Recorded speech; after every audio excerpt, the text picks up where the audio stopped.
Eu sou a Tayana Brider. E eu sou o Vitor Gonçalves, gênio, playboy, filantropo, só me falta ser bilionário. É isso aí. A gente hoje vai falar sobre o Homem de Ferro, Sr. Tony Stark, que todo mundo já conhece, né? Um personagem já há muito tempo nas HQs e também no cinema, né?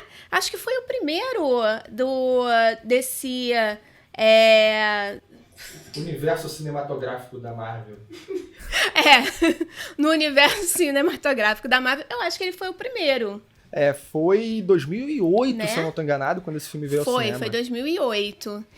E ele, de fato, caracteriza, né, eu acho que dos personagens da Marvel, o mais pop, né, o mais popular aí entre todo mundo, talvez pelo carisma do Robert Downey Jr. Que é o Homem de Ferro pra mim. Ele né, ele não tá representando ali. Né? Ele nasceu pra aquilo, né? É ele. Ele é o Tony Stark e é Homem de Ferro. É porque nos quadrinhos eu não tenho tanta referência, mas eu nunca criei, pelo pouco do que eu acompanhei, eu nunca criei essa relação da personalidade do Homem de Ferro e do Tony Stark. Eu não tinha profundidade pra ver isso. E nos filmes da Marvel, você vê que não há diferença entre o Tony Stark e o Homem de Ferro, apesar de que enquanto ele veste a armadura, quando ele veste, algumas coisas mudam. Algumas coisas da personalidade do Tony Stark. Mas é a mesma essência, Mas né? a essência é a mesma. Mantém, né, ali Exato. quem ele é, de verdade. E eu acho que isso vem muito do talento do Downey Jr. Eu gosto muito do Downey Jr., tem gente que não gosta, mas o que você falou, né, dele ser o Tony Stark, isso é uma coisa que eu vejo em todos os trabalhos do Downey Jr. Ele, por mais que ele, de fato, ficou muito marcado como o Homem de Ferro, né, durante todos esses anos aí de Marvel. E se tornou o ator mais bem pago do mundo. É claro, né, também. Aliás, eu não sei se o pessoal aqui que tá acompanhando a gente sabe, mas a gente gravou lá o Neo, né, o segundo episódio. O Keanu Reeves ganhou cerca de 100 milhões de dólares pra fazer os 3 filmes, a trilogia do Matrix. E eu ia falar Tony Stark. O Downey Jr. ganhou 100 e poucos milhões só pra fazer o Guerra Civil, que nem era o filme dele. Que era do Capitão América. Sensacional. Mas é porque isso, né? Ele e o Capitão América são ali, eu acho que os principais, pelo menos pelo que a gente vê nos filmes, né? São ali os líderes, né? Dos Vingadores, são ali os principais da galera. Então é justo que ele tenha um salário bom, né? Aí eu compartilho dessa visão da liderança compartilhada que eles têm, né? E eu vou falar. Esse aqui episódio é do Homem de Ferro, mas eu adoro o Capitão América, cara. O Capitão América, interpretado pelo Chris Evans lá nesse universo cinematográfico, pra mim, é espetacular. Outra que eu acho que o Chris Evans nasceu pra fazer o Capitão América, né? Então, você sabia... Que o Tocha Humana é uma merda. Foi mal aí se você gosta, mas eu não gosto. Não, ninguém gosta.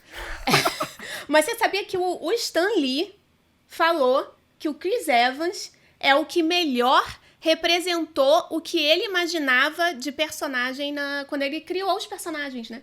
Assim, o Chris Evans foi o que chegou mais próximo da visão que ele tinha originalmente para os personagens. Muito bom. Yeah.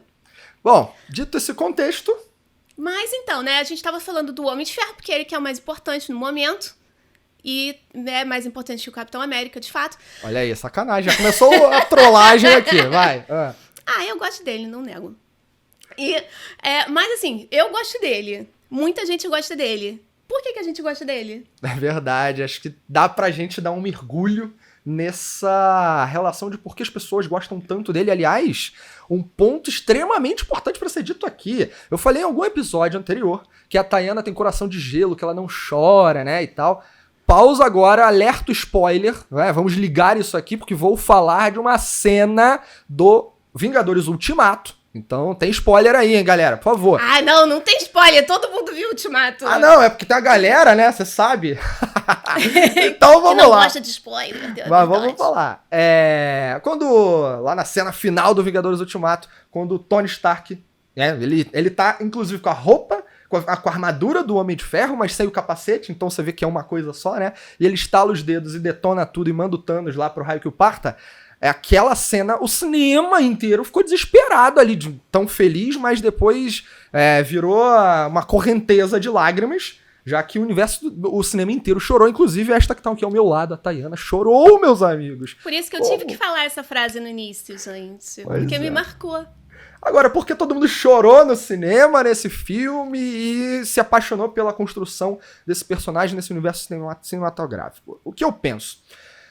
Naturalmente tem várias facetas, mas eu vou endereçar uma aqui, que a neurociência pode ajudar a gente a revelar algumas coisas interessantes. A primeira é, o que eu usei na abertura, falar gênio, playboy, filantropo e o bilionário, quer dizer, isso eu não sou, né? Na verdade eu não sou nada disso, tá? Beleza? É só uma brincadeira aí, pô. Mas... É um pouquinho. Ah, tá bom. Se você diz isso, eu vou acreditar um pouco. Mas enfim, o bilionário não, infelizmente. O bilionário não. Ainda. Ainda. Mas o Tony Stark, ele representa uma série de características que moralmente não, socialmente são empurradas, que são indicadores de sucesso. Porque moralmente não é. Moralmente não, socialmente. Socialmente, você ter dinheiro demais é indicador de sucesso. Você ter fama é indicador de sucesso. Inteligência é afrodisíaco, né? Então atrai massas inteiras. Então toda a filantropia, né? O fazer o bem aos outros, então isso tudo cria um arquétipo ali de bem-sucedido, quer dizer, de sucesso, né? Ser bem-sucedido e ter sucesso são coisas distintas. Mas ter sucesso por aquilo que é, em termos de massa, comumente associado ao suprassumo, né? Ao melhor. Então vem uma batalha de conquista que o ser humano vem da escola, faculdade, trabalha, não sei o quê, pra chegar no lugar onde talvez o Tony Stark chegou, né? Tem dinheiro, é reconhecido, puta, ele faz o que ele quer, ainda tem isso. Isso é uma coisa que eu ia falar. Eu acho que muito do que as pessoas admiram, assim, né, no personagem, né, do Tony Stark, é que ele simplesmente faz o que ele quer. E na maioria das vezes, se a gente for reparar na nossa vida, quantas vezes a gente fez exatamente aquilo que a gente queria por simplesmente querer fazer? Chegar, eu quero fazer isso, vou fazer. Vou lá e faço. Eu quero ser um herói agora. Vou construir uma armadura, vou dar uma voadinha ali, pronto. Né? Tipo, quantas vezes a gente fez isso na nossa vida? E me chama a atenção a gente também lembrar que o Homem de Ferro é um personagem que não tem poderes nativos, Exatamente. né? Ele é um humano que se montou em cima de uma necessidade. O Homem de Ferro é a construção de uma persona heróica orientada por uma necessidade. Era isso ou não, ou nada, porque ele precisou. Quem lembra lá do primeiro filme, ele criou aquele dispositivo que precisou ficar encaixado no peito dele durante tanto tempo para evitar que ele morresse, depois do estilhaço, né, da explosão que rolou lá atrás. Então, aquilo ali deu novas possibilidades. As novas possibilidades o levaram a ser um herói. Mas na verdade, ele já tinha essa visão de herói, eu acho que antes mesmo do sequestro dele. Porque ele, de fato, ele acreditava que ele estava fazendo bem, construindo armas para o exército. É verdade. Ele acreditava, ele de fato achava que ele estava trazendo paz para o mundo. E olha, você vê que muitas discussões morais em torno desse assunto poderiam ser levantadas, mas o repertório dele o levava a acreditar que aquilo era o certo. Que era certo a se fazer. Até que ele de fato vê que as armas também foram parar na mão de pessoas que não estavam fazendo bem, né? Porque o exército, de fato, a princípio, faz o bem. Mas, de fato, chegou a mãos que não estavam usando isso para o bem, sim o contrário, né? Tanto que até o sequestram, né?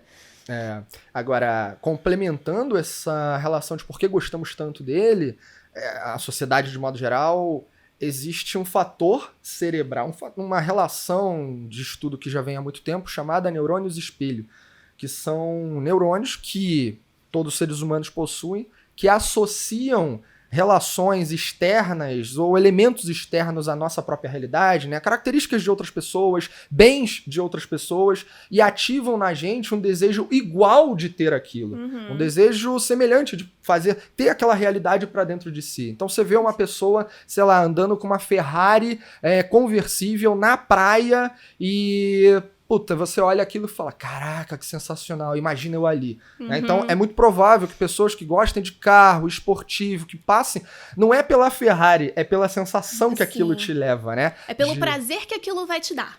E pode passar, por exemplo, pra mim, né? Eu adoro carro, então quando eu vejo um carro conversível, por exemplo, se eu visse uma Ferrari vermelha conversível na praia, o que eu ia falar, puta, cara, o que aquilo me traria é liberdade, é velocidade, sabe, onipotência, esse tipo de coisa, e aquilo poderia me atrair.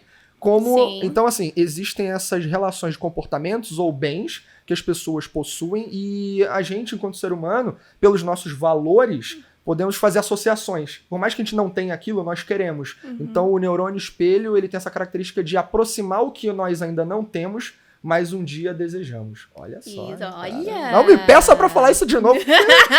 Saiu no alto da inspiração. Agora, pra quem não conhece, né, o neurônio espelho, é, por exemplo, o neurônio espelho que faz a gente bocejar quando outra pessoa boceja. Ah, verdade. Né? E também são os responsáveis pelas nossas, isso que o Vitor falou, né, pelas nossas identificações. Quando a gente é criança e a gente tá, de fato, né, ali com pessoas que nos cercam, a gente vai criando identificações, né, e através desses neurônios espelhos, pra gente formar a nossa personalidade. Agora, muito legal essa aula que tu deu aí. Agora, como a gente fala dos excessos que o Tony Stark pratica? Bebida, né, aquelas coisas todas. Pois é, porque assim, ele, né, tem muito dinheiro, e ele tem muita inteligência, e isso tudo dá muito o quê? Muito poder. Verdade. Na sociedade que a gente vive, né? Para outro tipo de sociedade, não necessariamente, mas para a sociedade que a gente vive, isso é poder. E aí, o que isso leva? Ou pode levar, né? No caso do Homem de Ferro, isso leva, né? No caso do Tony Stark, na verdade. No cinema é uma coisa igual, só, né? É igual, é a mesma coisa. Mas isso leva o Tony Stark a vários comportamentos compulsivos, a vários excessos na vida dele, né? Porque, de fato, é aquilo que a gente falou, ele pode tudo, ele pode fazer o que ele quiser, ele tem dinheiro pra fazer o que ele quiser, ele tem inteligência pra criar o que ele quiser. Então, assim, tem várias mulheres que estão o desejando só pela fama dele, ou porque, de fato, tem muitas coisas na personalidade dele que são afrodisíacas, como você falou, né? O dinheiro, a inteligência, a beleza, porque ele é bonito. Isso aí eu não tenho que concordar, né? Tudo bem. Besteira, gente. É bonito, sim. E aí, isso atrai muito e faz com que, de fato, ele, às vezes, tenha, na maioria das vezes, né? Tenha comportamentos sem limites, né? E agora, isso eu tô aqui pensando, será que não é um comportamento que muitas vezes é necessário para um herói? O fato de você não ter limites. O herói, na visão clássica, ele faz o que precisa ser feito. Então, teoricamente, ele pode até sentir medo de uma coisa, mas ele ser tem herói que fazer. É lidar com o medo, não é não ter, é lidar com ele, né? E isso é características clássicas de qualquer herói. Então, o limite dele é um limite, não é humano. Não é um limite humano comum, né? Convencional ali. Por mais que, inclusive, o Tony Stark seja um humano... Ele é humano, exatamente. Olha que a relação, né? Ele tem muito dinheiro, ele tem muito de tudo. Muito de tudo. Muito de tudo, é muito inteligente. Tanto que o Thanos, lá na relação com ele, quando eles se conhecem no planeta Titã, lá no Ultimato, olha o spoiler aí, eles se relacionam... O Thanos fala pra ele, você acha que é o único que foi... Eu não lembro qual foi o adjetivo, mas como trata que a inteligência que eles dois têm é um peso, é um fardo, né? Você acha que você é o único que foi... Acho que é amaldiçoado. Isso, amaldiçoado com a inteligência, né? Com conhecimento. Com conhecimento. Então ele tem muito de tudo. E aí esse excesso talvez até o leve a se tornar ele não é humano, né? Pelos excessos que ele tem nas suas características. Pelas possibilidades de excesso, né? Porque é como se tivesse tudo liberado ali pra ele. Tá livre, você pode fazer o que você quer. Entendeu? Porque você tem muito dinheiro, então você pode criar o que você quiser. Você tem muita inteligência, você pode desenvolver qualquer tipo de coisa que você queira. Tanto que ele é quem faz todos os dispositivos, gadgets, tudo de todos os Vingadores. Né? Sai tudo ali daquela cabeça. Ele então, é um gênio. assim, né? Ele pode tudo. Agora, a questão do pode, né? Você vai vendo com o passar dos filmes. São 12 anos ali. Acho que, de novo, se eu não tô enganado, o Homem de Ferro, o primeiro filme, é de 2008, né? Então, 2008. Quando a gente olha aí, vai passando toda essa... São 10 anos de Marvel, né? No universo cinematográfico. Quando você vê a evolução do Tony Stark ali, você tem um amadurecimento. Sim. Principalmente quando você vai ver no Ultimato. Que ele constituiu família. Spoiler alerta de novo. Constituiu família, tem filha lá, casou com a Potts, então... Mas assim, se não fosse a Pepper, o Tony Stark já estaria, eu acho que morto por outra coisa, não pelo estalar dos dedos. Mas por trás de todo grande homem... tem uma grande mulher. Exatamente, tá vendo só? Olha aí. Ó. Mas essa relação dele de amadurecimento, né? Ainda assim, ali no Ultimato, ele reprisa essa coisa de vou construir os gadgets e vamos avançar, porque se não for isso, não sou eu, né? Exatamente. Essa Mas a essência própria dele. Pepper sabe Ela disso sabe. e incentiva isso, né? Mas a única coisa que ela queria é que ele se mantesse vivo, né? Assim, Mas assim... a única coisa que... Sabe o que eu acho legal disso? É que por mais que ele tenha, teoricamente, tudo o que um ser humano comum, socialmente, o que a sociedade te empurra e fala, você tem que ter isso, né? E ele tem... ele não é nada sozinho. Então, puta, tem uma mulher incrível com ele, ele vai desenvolvendo relacionamento ali com os outros Vingadores mais próximos até, né, de uma relação de amizade. Tudo bem que há uma série de conflitos no meio do caminho. Agora, essa maturidade... O Rhodes, né? O melhor Rhodes. amigo dele, tá sempre com ele, né? É muito legal, inclusive, a relação deles. Agora, falando em relação... a construção do personagem do Tony Stark é marcada por diversos conflitos de relacionamento. Né? Sim. Como é que é o relacionamento com o pai? É isso que eu ia falar, principalmente com o pai, né? Nos filmes, a gente não vê um histórico tanto quanto na HQ, né? Mas, por exemplo, né, na HQ a gente sabe que o Tony Stark, na verdade, ele é adotado. Olha aí, spoiler! Mega spoiler, por que eu falei isso, gente? Não era pra falar. Mas tudo bem. Então, assim, né, ele é adotado. Então, toda essa... Na verdade, ele só descobre isso muitos anos depois. Então, quanto isso também não afetou essa relação com o pai, né? Mas o que a gente viu nos filmes é que o Tony Stark, ele tinha muito ciúme do Capitão América. Porque o pai do Tony Stark, né? Agora eu esqueci o nome dele. Como é que é o nome dele? Howard Stark. Ah, o Howard. Best friend, Howard. Então, ele sempre falava muito bem do Capitão América, sempre fazia comparações do Capitão América, né, com Tony Stark. Então, né, tipo, pô, você não é igual ao Capitão América, lá o Capitão América, não sei o que. Sempre falava do Capitão América, que o Capitão América era o máximo. Então, o Tony Ele fez Stark... até o escudo pro Capitão América, né? Ele fez o escudo pro Capitão América. O Tony Stark, o que ele já fez? Fez nada, né? Aí, então, o Tony Stark sempre cresceu com essa rivalidade ali com o Capitão América. E sempre precisando provar pro seu pai o quanto ele é bom também. O quanto ele também é inteligente, o quanto ele também é corajoso, o quanto ele também consegue, de fato, realizar, ter conquistas, né? Então, com certeza, isso influenciou muito a personalidade dele e como ele, de fato, tinha essa tendência para comportamentos mais compulsivos.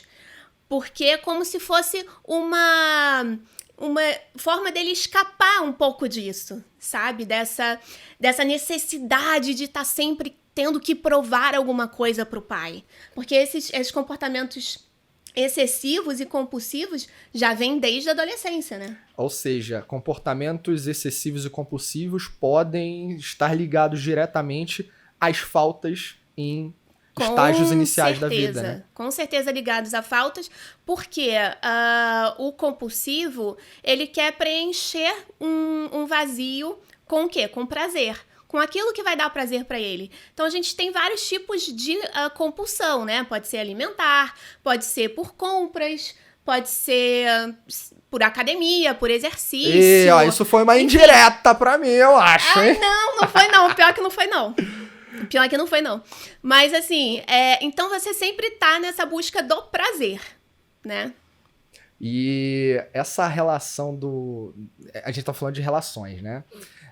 Tem essa com o pai e tem a relação lá com o próprio Capitão América no Guerra Civil, né? Que o filme mostra de uma maneira diferente, inclusive dos quadrinhos, né? Por N motivos. Aliás, tem um negócio interessante no que eu já vi dos quadrinhos, de modo geral, dos Vingadores, é que um herói não morre, né, cara? Ele morre, mas ele ressuscita depois de alguma... Dá um jeito de ressuscitar, nunca morre. de alguma forma, né? Não, heróis nunca morrem. Mas o conflito no filme entre eles dois é um conflito muito... como a gente sabe, é um conflito ideológico, né? Valores, princípios e tudo. E aí, lá um pouco antes disso, se eu não tô enganado, eu acho que o Vingadores Era de Ultron antes do Capitão América Guerra Civil, né? Falando dos filmes. Então, na Era de Ultron, eles criticam o Tony Stark e o Bruce Banner pela criação de uma tentativa de uma arma que pudesse ajudá-los a proteger o mundo, né? E aí, lá na frente, no Ultimato, depois de tudo, quando o Capitão América e o Tony Stark se encontram novamente depois, né? Ele fala, ele todo magro ali, todo sem força, né? Por ter ficado dias ali no espaço, vira e fala, eu avisei, eu falei. E ali você vê que ele coloca uma série de ele cospe emocionalmente tudo que estava engasgado e que o criticaram tanto. E aí o Capitão América fica até meio... Ele nem tem o que falar, né? Nem tem o que falar, porque tá certo. Foi isso, né? E aí você vê uma relação entre os dois que me parece que ali começa a voltar o relacionamento deles, né? Eu vejo a relação deles muito como uma relação de irmãos. Sabe? Aquela coisa de amor e ódio. Eu vejo isso, assim. E tem um pouco de rivalidade, mas eles se admiram. Então eu vejo muito uma relação, assim, de irmãos mesmo. Eu não tinha feito essa associação. Maneiro, bem coerente. Agora, você teve um insight que esse foi sensacional, que foi lá na relação do que acontece após o conflito de Nova York. Ah, sim! Que pra quem não lembra, antes de passar pra Thay... O que foi o conflito de Nova York? É o filme do Vingadores, o primeiro filme em que mostra todos, né? O Loki vem com o Chitauri, né? Tudo em cima de uma orientação do Thanos, inclusive, pra conquistar ali a joia e acabar com a Terra, né? Eu não me lembro se era pra acabar com a Terra, mas enfim... aquela guerra, aquele conflito que os alienígenas chegam em Nova York e é uma parada brutal, surreal e uma luta maravilhosa. E ele acaba, né, indo pro espaço, né, e explodindo lá. O míssil que... Ele manda um míssil, né, lá na nave, né, na nave mãe lá. O míssil ia atingir Nova York e explodir tudo porque era a alternativa pra salvar aquela região, porque isso na cabeça dos militares, do governo. Sim. Então, quando o míssil é disparado e o Tony Stark sabe, ele pega o míssil e leva, né, passa pela atmosfera lá e leva pro espaço. E aí... Isso. E aí, né, depois, claro, né, tudo acaba bem.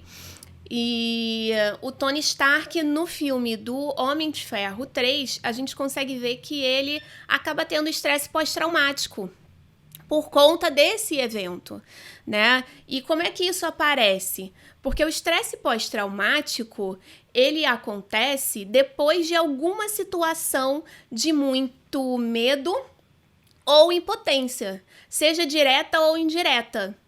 Então, no caso dele, foi extremamente direta, né? Porque ele teve que lidar, ele estava recente, né, digamos assim, com os seus poderes, né, com a sua armadura, e né, com a sua vida de herói. Ele acabou lutando com alienígenas, foi parar no espaço levando um míssil, né, quase morreu, porque ele chega inconsciente. Dá a sensação que ele morreu, que ele morreu, né? E então toda essa experiência... Aí o Hulk salva ele, né? O Hulk salva ele. Ele é engraçado. Gritão, Tá uma... E Então, isso acabou fazendo com que ele tivesse um estresse pós-traumático e vários sintomas aparecem no filme do Homem de Ferro 3, né? Ele tem insônia, ele tem pesadelos com o que aconteceu em Nova York. Ninguém pode falar a palavra Nova York, porque ele já começa a ter palpitação. É verdade. Tem uma cena que ele tá dando um autógrafo no desenho de uma menininha, num bar. E aí o Rhodes tá do lado e eles não sabem que o Tony Stark tá com estresse pós-traumático. Porque é uma coisa que, na verdade, não dá pra você perceber assim logo de cara, sabe? Porque é um conjunto de sintomas que você só percebe assim, depois de 1 mês, 2 meses, você vê que a pessoa tá assim, opa, tem alguma coisa errada, né? E aí o Rhodes fala, pô, a gente tá preocupado com você. Depois que aconteceu em Nova York, aí ele, quando ele fala isso, depois que aconteceu em Nova York, ele com giz de cera da menininha, tadinha. Aí ele escrevendo, ele começa a ter palpitação, quebra o giz de cera, aí sai correndo do bar, e aí pede pra sexta-feira, eu acho que já é sexta-feira. Agora eu não me lembro. Mas já pede pra inteligência dele lá, dentro da armadura. Aliás, eu queria ter uma sexta-feira, hein? Pô! Na verdade, eu queria ter o Jarvis. O Jarvis é sensacional. Eu ia falar, o Jarvis é sensacional, cara. Eu queria muito o Jarvis. Aliás, eu queria ser amigo do Visão. É porque uma coisa leva a outra, Eu queria ser amiga do Tony Stark. Porra, aí porque aí, por consequência, total. você é amiga de todo mundo. Imagina fazer um estágio de Vingadores, cara. Imagina. Porra, o Homem-Aranha conseguiu, né? Pois é, qual a diferença dele e eu, pô? Só porque ele sobe na parede e solta a teia? Nenhuma, nem bilionário ele é também? Então, tá igual, cara. Porra. Aí, vamos lá. Tem que agitar aí esses contatos. Pois é, fazer networking. Fazer networking com o Tony Stark. Aí, o que eu tava falando? Nem lembro. Eu também não. E aí ele vai, né, pergunta pra inteligência artificial, seja lá qual seja, a Jarvis, sexta-feira, quem tiver lá, ele pergunta, é o cérebro, é o coração, o que eu tô tendo? Então, assim, nem ele se dá conta, né, do quanto aquela situação em Nova York traumatizou ele. Ele não sabe qual é o evento de gatilho, né? Pra despertar aquilo nele. Eu acho que, na verdade, ele não tem nem consciência da quantidade de sintomas que ele tá tendo. Porque ele fica com o ataque de pânico quando falam a palavra Nova York, ou qualquer coisa relacionada. Ele tem pesadelo, ele tem insônia, ele fica mais agressivo, mais hostil. Até com aquele menininho que depois aparece no funeral. Aham. Ele é super hostil com o menininho do 3, o né? tempo todo. É do filme 3. Do Homem de Ferro 3. Ele é hostil com o menininho o tempo todo. E o menininho fica lá, assim, de boa, sabe? Então, eu acho que ele nem se dá conta dos sintomas, né? Mas isso acaba... a gente não tem um fechamento a respeito disso. Isso acaba passando, né? A gente não sabe se ele fez uma terapia, que é o ideal, né? A gente não sabe se ele fez algum tipo de tratamento ou se simplesmente a ajuda da Pepper foi suficiente. O casamento, né? A construção familiar, já que família é uma coisa que no passado pra ele foi esquisita, né? Exatamente. Mas e aí com a Pepper ultimato... ele consegue construir uma família, aparentemente uma família saudável, né? Uma relação saudável. Então essa novidade aí pra ele pode ser que tenha sido, de fato, algo que tenha curado, né? E ele fala, né? Não quer trocar o certo pela dúvida de voltar teoricamente, voltar no tempo e acabar não tendo aquilo, né? Mexendo naquilo que ele construiu nos 5 anos pós o evento lá do Guerra Infinita, né? Com o Thanos estalando o dedo. Agora, você falou do funeral do Tony Stark.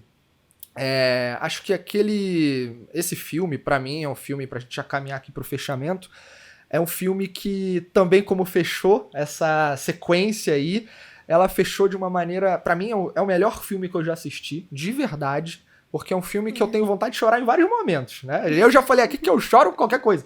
Cara, quando você... tudo bem, tem cenas ali, porra, ele estalando o dedo e acabando com tudo. Aquela cena eu levantei no cinema e só faltou dançar Macarena na parada, maluco. Porra, foi sensacional. É mesmo, gente. A gente foi ver no cinema 3 vezes esse filme. Foi, né? A gente viu 3 vezes no cinema e não sei quantas 1000 vezes já na TV. Várias. E quando a gente vê as cenas lá, o Capitão América pegando o martelo, porra, tudo aquilo ali me deixa empolgado. iradaço. Então, é um filme feito pra levar o fã ao êxtase, né, coroando, e o final é coroando a trajetória do Homem de Ferro, levando o reconhecimento de todos como o cara. Né? Ele é o cara. Ele é o cara. É o cara.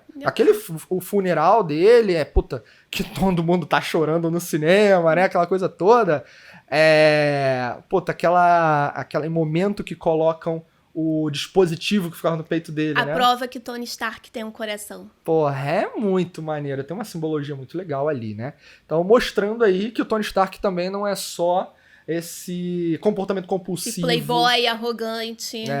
Mas que ele salvou a humanidade, né? Ele abriu mão do que era direcionado a si próprio para fazer algo muito maior, não só a humanidade, mas o universo, né?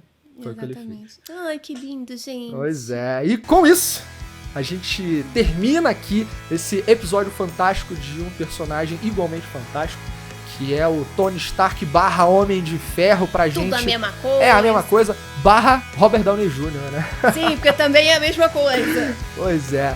Então foi um prazer ter você aqui acompanhando a gente. Siga a gente lá no Instagram, no Twitter, nas redes sociais. Acompanhe que tem coisa vindo por aí muito legal. E a gente vê no próximo episódio do Terapia Nerd. Tchau!